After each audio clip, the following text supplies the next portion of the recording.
Praise the Lord. ஒரே ஒரு வசனத்தை கூட காண்பித்து கொடுக்கிறேன். நீதிமொழிகள் 3வது அதிகாரம் 5வது வசனம். உன் சுய புத்தியின் மேல் சாயாமல் உன் முழு இருதயத்தோடு கர்த்தர் மேல் நம்பிக்கையாயிருந்து உன் வழிகளெல்லாம் அவரை நினைத்துக்கொள், அப்பொழுது அவர் உன் பாதையை செவ்வைப்படுத்துவார்னு சொல்லி இன்னைக்கு ஆண்டவர் நம்மளை பார்த்தங்க சொல்றாரு.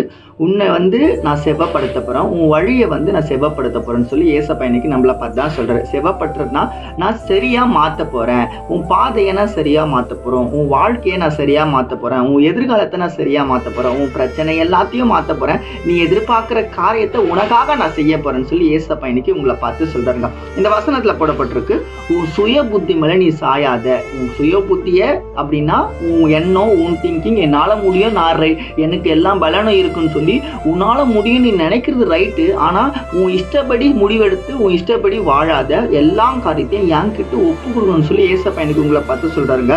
இந்த வசனத்துல சொல்லப்பட்டிருக்கு, உன் வழிகள் எல்லாம் என்னை நினைத்து கொண்டு. அப்ப நீங்க என்ன முயற்சி எடுத்தாலும் என்ன காரியம் பண்ணாலும் அதை முதல்ல நீங்க ஏசப்பாண்ட கொடுக்கணும். மனமா இருக்கட்டும், படிப்பா இருக்கட்டும், வேலையா இருக்கட்டும், மற்ற காரியங்களா இருக்கட்டும், என்ன ஒருத்தங்களா போய் காசு வாங்க போறீங்களா, எதாவது கூட இருந்தாலும் ஏசப்பாண்ட ஜபம் பண்ணிட்டு நீங்க செஞ்சு பாருங்க. கண்டிப்பா எல்லாவற்றிலும் இன்னைக்கு நீங்க வெற்றியை பார்ப்பீங்க. இது உங்களுக்கு ஒரு வெற்றி நாளா அமைய போகுதுங்க. கர்த்தர் தாமே உங்களை ஆசீர்வதிப்பாராக. God bless you.